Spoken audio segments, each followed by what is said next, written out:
வணக்கம் நண்பர்களே. நமது யூடியூப் சேனலுக்கு உங்களை அன்புடன் வரவேற்கிறோம்.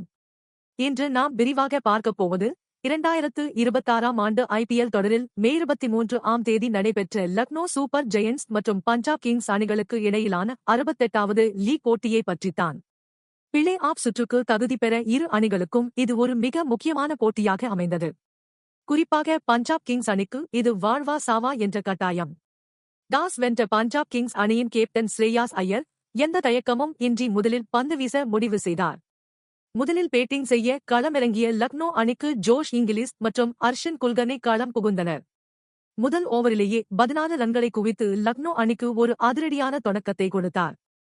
இரண்டாவது ஓவரை வீச வந்த அஸ்மத்துல்லா ஒமர்சாய் முதல் பந்திலேயே லக்னோ அணியின் இளம் வீரர் அர்ஷன் குல்கர்னியை டக் அவுட் ஆக்கி வெளியேற்றினார். அடுத்ததாக களமிறங்கிய நிக்கோலஸ் பூரன் வெறும் 2 ரன்களில் கிளீன் போல் ஆக்கி அதிர்ச்சியளித்தார். இந்த இக்கட்டான சூழ்நிலையில் ஜோஷ் இங்கிலீஸ் உடன் ஜோடி சேர்ந்தார் ஆயுஷ் பதோனி. ஆயுஷ் பதோனி களமிறங்கியதும் ஆட்டத்தின் போக்கே மாறியது என்று சொல்லலாம். வெறும் 18 பந்துகளில் 43 ரன்களை குவித்து லக்னோ அணியின் ஸ்கோரை மளமளவென உயர்த்தினார். யுஸ்வேந்திர சாஹல் அதிரடியாக விளையாடி வந்த ஆயுஷ் பதோனியை விக்கெட் கீப்பர் பிரப்சிம்ரன் சிங்கின் சிறப்பான ஸ்டம்பிங் மூலம் வெளியேற்றினார். அதன் பிறகு கேப்டன் ரிஷப் பந்த் மற்றும் ஜோஷ் இங்கிலீஸ் இணைந்து அணியின் ஸ்கோரை நிதானமாக உயர்த்தினர். இந்த பார்ட்னர்ஷிப்பை பிரிக்க மீண்டும் சாஹல் அழைக்கப்பட்டார். 22 பந்துகளில் 26 ரன்கள் எடுத்திருந்த லக்னோ கேப்டன் ரிஷப் பந்தை சாஹல் வெளியேற்றினார். 17வது ஓவரின் கடைசி பந்தில் ஷஷாங்க் சிங் சிறப்பாக விளையாடி வந்த ஜோஷ் இங்கிலீஸின் விக்கெட்டை வீழ்த்தினார். இங்கிலீஸ் 44 பந்துகளில் 72 ரன்கள் எடுத்து ஆட்டமிழந்தார். கடைசி கட்ட ஓவர்களில் அப்துல் சமத் களமிறங்கி தனது அதிரடியை காட்டினார். 20 பந்துகளில் 37 ரன்கள் எடுத்து ஆட்டமிழக்காமல் இருந்தார். முடிவில் லக்னோ அணி 20 ஓவர்களில் 6 விக்கெட் இழப்பிற்கு 196 ரன்களை குவித்தது. பஞ்சாப் தரப்பில் சாஹல் மற்றும் மார்கோ ஜான்சன் தலா 2 வீழ்த்தினர். 197 ரன்கள் என்ற சவாலான இலக்கை துரத்த பஞ்சாப் அணி களமிறங்கியது. லக்னோ அணியின் பந்துவீச்சு மிகவும் பலமாக இருந்ததால் இந்த இலக்கை அடைவது சுலபமாக இருக்காது என்றே அனைவரும் கருதினர். பஞ்சாப் அணியின் தொடக்க வீரர்களாக பிரியான்ஷ் ஆர்யா மற்றும் பிரப்சிம்ரன் சிங் களமிறங்கினர். லக்னோ அணியின் நட்சத்திர வேகப்பந்து வீச்சாளர் முகமது ஷமி முதல் ஓவரை வீசினார். முதல் பந்திலேயே ஒரு மிகப்பெரிய அதிர்ச்சி காத்திருந்தது. முகமது ஷமியின் சிறப்பான பந்துவீச்சில் பிரியான்ஷ் ஆர்யா முதல் பந்திலேயே அவுட் ஆகி வெளியேறினார். அடுத்ததாக களமிறங்கிய கூப்பர் கோனோலியும் பெரிதாக சோபிக்கவில்லை.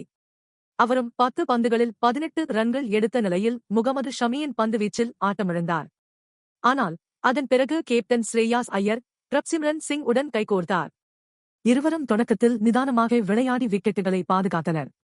செட் ஆன பிறகு லக்னோ அணியின் பந்து வீச்சாளர்களை நாலாபுறமும் சிதறடித்தனர்.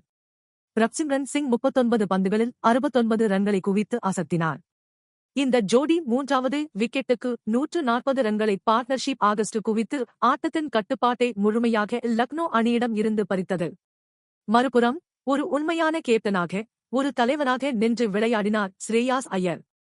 51 பந்துகளை எதிர்கொண்ட ஸ்ரேயாஸ் ஐயர் ஆட்டமிழக்காமல் 101 ரன்களை குவித்து தனது முதல் ஐபிஎல் சதத்தை பதிவு செய்தார். ஸ்ரேயாஸ் ஐயரின் இந்த அதிரடியான சதத்தால் பஞ்சாப் கிங்ஸ் அணி 18 ஓவர்களிலேயே 3 விக்கெட்டுகளை மட்டுமே இழந்து 200 ரன்களை குவித்து ஒரு அபாரமான வெற்றியை பதிவு செய்தது. இந்த பிரம்மாண்டமான வெற்றியின் மூலம் பஞ்சாப் கிங்ஸ் அணி தனது தொடர் தோல்விகளுக்கு முற்றுப்புள்ளி வைத்தது மட்டுமின்றி பிளே ஆஃப் சுற்றுக்கான தங்களது வாய்ப்பையும் உயிர்ப்புடன் வைத்துள்ளது. இந்த போட்டியின் ஆட்டநாயகனாக அணியை வெற்றிக்கு அழைத்துச் சென்ற கேப்டன் ஸ்ரேயாஸ் ஐயர் தேர்ந்தெடுக்கப்பட்டார். இதுபோன்று மேலும் பல சுவாரஸ்யமான கிரிக்கெட் செய்திகள் மற்றும் போட்டி அலசல்களை தெரிந்து கொள்ள தொடர்ந்து இணைந்திருங்கள். நன்றி.